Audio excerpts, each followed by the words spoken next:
Messi যখন কথা বলেন তখন সবাই চুপ হয়ে যায়, হোক সে আর্জেন্টিনার প্রেসিডেন্ট কিংবা কোচ স্কালোনি। আপনাকে যদি জিজ্ঞেস করা হয় বিশ্বের সবথেকে অরাসম্পূর্ণ প্লেয়ার কে, তাহলে আপনি অনেকেরই নাম বলতে পারেন। আপনার তালিকায় রোনালদো, জালাতান সহ আরও অনেক প্লেয়ার থাকতে পারে, তবে বর্তমানে সবথেকে অরাসম্পূর্ণ প্লেয়ার লিওনেল আন্দ্রে মেসি। আপনি কি কখনো খেয়াল করেছেন ফুটবল মাঠে এমন কিছু খেলোয়াড় আসে যাদের উপস্থিতি পুরো স্টেডিয়ামের পরিবেশ বদলে দেয়? কেউ চিৎকার করে, কেউ ভয় পায়, কেউ আবার অনুপ্রাণিতও হয়, কিন্তু একজন আছেন যিনি কথা বললেই পুরো ড্রেসিং রুম নীরব হয়ে যায়। তিনি লিওনেল মেসি। মার্টিনেজ এক সাক্ষাৎকারে বলেছিলেন, মেসি যখন কথা বলে সবাই চুপ হয়ে যায়, সে আর্জেন্টিনার প্রেসিডেন্ট হোক কিংবা কোচ স্কালোনি। ভাবতে পারেন, একজন প্লেয়ার যার সামনে কোচ পর্যন্ত কথা থামিয়ে দেন। কিন্তু প্রশ্ন হলো কেন?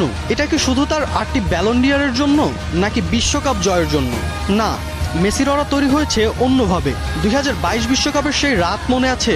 ফাইনালের আগের ড্রেসিং রুমে কেউ চিৎকার করেননি, কেউ বড় বড় কথা বলেননি, শুধু মেসি শান্ত গলায় বলেছিলেন, আজ আমরা ইতিহাস লিখতে নামছি। আর সেই একটা কথাই যেন পুরো দলকে বদলে দিয়েছিল।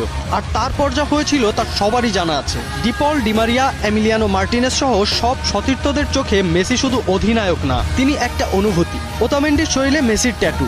ডিপলকে আবার অনেকে মজা করে বলে মেসির বডিগার্ড, কারণ মাঠে কেউ মেসিকে ট্যাকেল করলেই সবার আগে ছুটে যান তিনি। এইসব বিষয়ই মেসিকে নিয়ে যায় অনন্য উচ্চতায়।